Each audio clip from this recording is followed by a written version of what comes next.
has an incredible amount of sustain. And another cool reason... Oh, hold up. BDD in trouble here. Faker wanting to find a couple more autos. Needs a second, and BDD's going to flash preemptively. As, okay, Dread is here, but BDD and Gumushi's going to have to go back home. Faker going aggressive one more time. Orb of Deception going to be avoided beautifully here, as BDD just not allowed to lane. Faker took that last game absolutely personally. Yeah, did not enjoy it at all. Okay, BDD's just going to get flat. So, doesn't use any summoner spells. Looks pretty cool there from Zeus, but isn't actually able to lock down the kill. But still, dissuades Ghost from staying in the lane. Yeah, as Zeus strike. That's going to come through there as he pulls him towards the minion, but yeah, passive going to go down. Faker can't TP.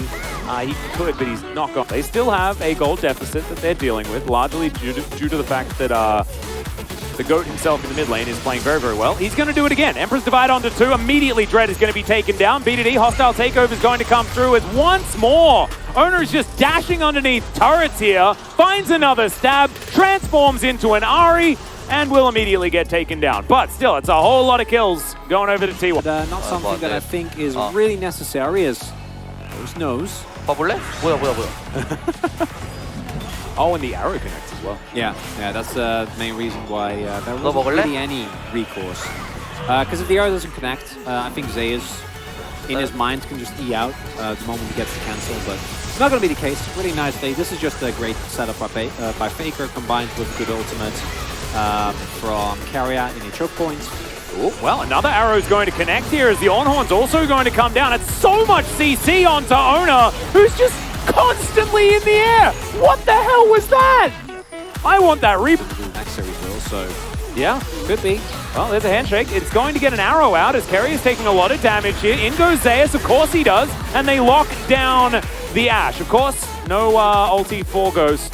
And so therefore, not going to be able to stop that one from happening. Catch how many stacks he's sitting on right now, but a cash in for him would have been absolutely huge. Unfortunately for Owner, he doesn't have his Heartbreaker. So, as this bouncy castle, which was... I mean, it's okay. If he had Heartbreaker, it wouldn't have worked. Well, maybe he could have gotten out of the chain at some point. But he didn't. So, he didn't. Really nice CC layer coming through here from Kill. Still wanting to get that cash in where it can find it as T1 just going to follow this minion wave towards an inner turret potentially. Arrow will connect onto Carrier as now BDD dashing forward, finds himself a charm, dashes to the side as well as Carrier. Might be able to throw out an ult here as there's the Assault and Battery. Zeus just right in amongst it, but there is the passive popped. Now you could teleport to it as now Canna finds himself a great engage, but he's gone too far, and that is going to be the cash in and a double kill for Gumayushi. All right, Nongshim looked like they were able to fight back, but in the end, T1 find themselves with an extra 2,000 or so gold on their Draven. Yeah, 2,400. I don't know how much he had beforehand, but it wasn't that much. As really witnessing, I think despite Zeus's antics, a game that is so much more controlled from T1 in a response to what happened previously. Even though so much damage goes down, Carrier still has his flash available, so he doesn't actually end up going down. And then, crucially, the Berserk is so big, and then Guma just hits his ult. Carrier's ultimate actually putting the Ahri in execute range there. We can do that in the VOD review later. As okay, there's another one. And Stretch Armstrong will connect this time around. Fate's Call will at least allow Snowflower to get out of it. But that is a couple of defensive ultis now on cooldown that Nongshim won't have in order to try and stop this Baron from falling. Gumayushi in that mid lane does secure the minion wave. Now Snowflower able to get vision whenever he would like with the Hawkshot availability. Yeah. Arrow still being held on to here. Two big ultimates down here for Nongshim. T1 going to try again. Yep, looking for it. T1, BDD off to the side. Wanting to get that flank angle in there. Dread, of course, he can Vault Breaker in anytime he wants. Gets into the back of the pit. Nongshim get in there. They steal away the Baron and they say thanks very much as Dread just gets pushed out to safety. Yeah, your lane in terms of fighting doesn't exist. 바람들 넣어봐. 먹었다. 먹었어, Yeah, 250. 먹었다. So assume an early smite coming through. That's how we're doing it. In that case. So, with the Baron buff, I'm surprised to see Nongshim not try and go at least for a contest. Amount of priority they're able to get thanks to this Baron, of course, very, very big. Would really like to see them go for mid, but instead they're looking for a collapse here. Well, they're going to get the double knock-up here by accident, by the looks of things, as another one comes through from Canner. He does get thrown around as Let's Bounce comes through, Whirling Death. Not going to get the kill, but Owner is going to be able to pick that one up. Doesn't get the knock-up onto BDD, who can now flash over. Looks for Faker, but he goes golden. Nongshim only with 4 members left alive as, okay, Fate's call is going to come through. That's going to tell Snowflower to stop shooting his teammates. As, of course, hostile takeover from Carrier just barely nicked the backside of the Ashe. And now T1 going to turn this into a pushing opportunity against the Baron. It is only a 500 gold Baron power play as Snowflower's off towards the side as Faker gets hit by yet another arrow. But T1 don't really care too much. There is no follow-up potential. Does save the inner turret. No. We still see the fighting power that this T1 composition have in this moment right here, where they're able to really leverage both how far ahead Owner is as well as how incredibly tanky Zeus is going to get clipped there at the very end by the Ahri, but it doesn't really matter. He still has his passive available, so him going down is not the end of the world, especially with Faker coming in for a huge ultimate. And then if Carrier is able to actually hit this, unfortunately for him, incredibly slow-moving flower, he might be fine. And then here, crucially, Snowflower finds a really nice backhand. So, and then from this point onwards, unfortunately, as Carrier, you already see that. Nothing that can be done about it. The really core thing for T1, I think, looking at these moments that we're seeing here, outside of this just being a really great catch coming through here with the long-range engage that Kana, with another great ult game, is giving to his team, is that if you commit to the fight, you need to like actually all in and win it. Another arrow there we will go. Connect onto Faker. Another Ornhorn to come out here as well. Gumayushi the target for that one. A lot of damage being done, but it's BDD that's just blown up. And the damage was so spread from Nongshim. Fate's call comes out yet again. Dread's gonna have to flash. As without BDD, Nongshim not able to take... I really like it from Snowflower, just throwing them forward. As speaking of going forward, Faker, Emperor's Divide onto Ghost. The setup is going to be there, but he just takes down the Azir. Eventually, he will be taken out, but it's a 1-for-1 in the end, and the flash out has to come through from Zeus. Owner still trying to walk up, though, wanting even more. He's taking the form of the Kalista as BDD is flash. Oh, I thought Nongshim were maybe going to go for a risky Baron call.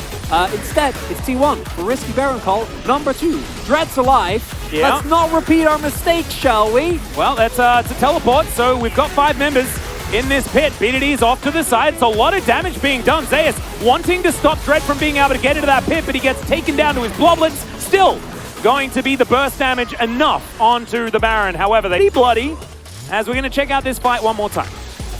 And Faker just goes in for a huge play, is able to get both the flash as well as Ghost his stopwatch. However, because he also goes down, the immediate response for T1 is not one that they can continue to fight. And I actually love the play from Zeus here. Just gives his life to guarantee that the exact same mistake doesn't happen. Dread goes in, and that's just a crucial little amount of time that needed to be bought. And as a result, they... Oh, indeed. I thought it was done. Well, Dread's now in a heck of a lot of trouble. He's going to ult just to celebrate, as that will be up when he has respawned. As Nongshim now on the back foot, Elastic Slingshot is going to come on through here as Zeus finds the perfect engage.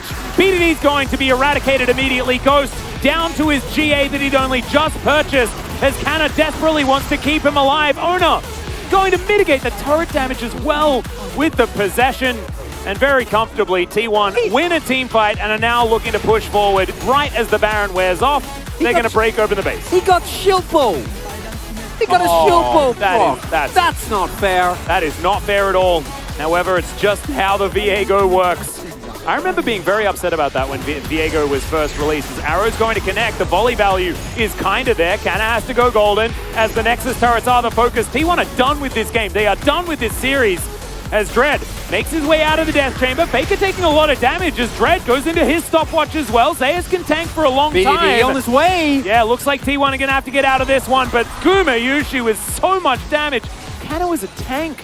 Chronicler, what is happening here is now Zeus just looking for a re-engage.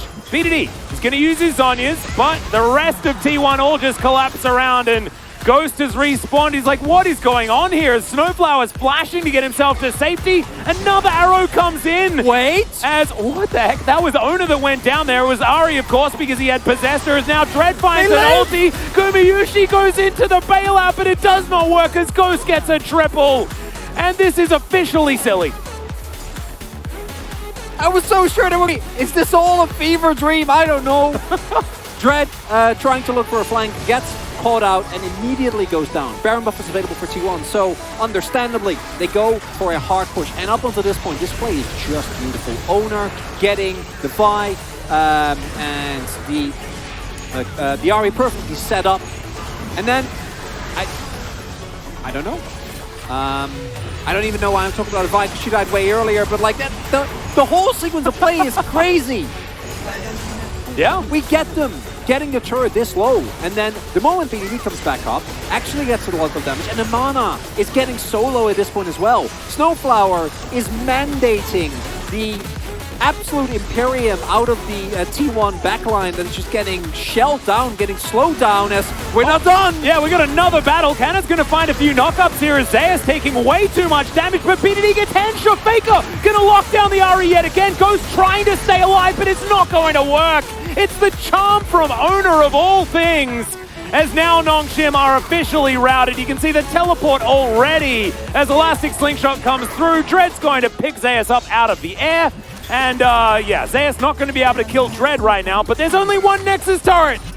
And T1 are now going to say goodnight to this game. Cannon's going to teleport as Owner's doing his best to do as much damage as possible, but it's not going to work. Inner turret in the top lane is where Cannon elected to go because that was the safest place. Emperor's Divide comes on through, and T1 want to get as many of the kills as they possibly can, and they should be able to do so, as of course Nongshim pretty happy to do some battle right here. T1, you're gonna have to just last hit this one if you could, and there we go. Dread is gonna be taken down, and then the Nexus soon to follow as T1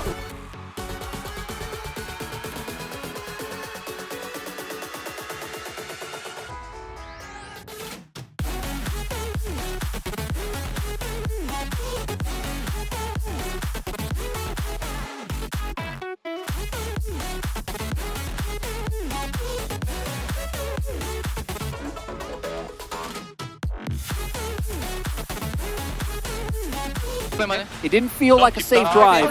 Yeah. 패시브 있어.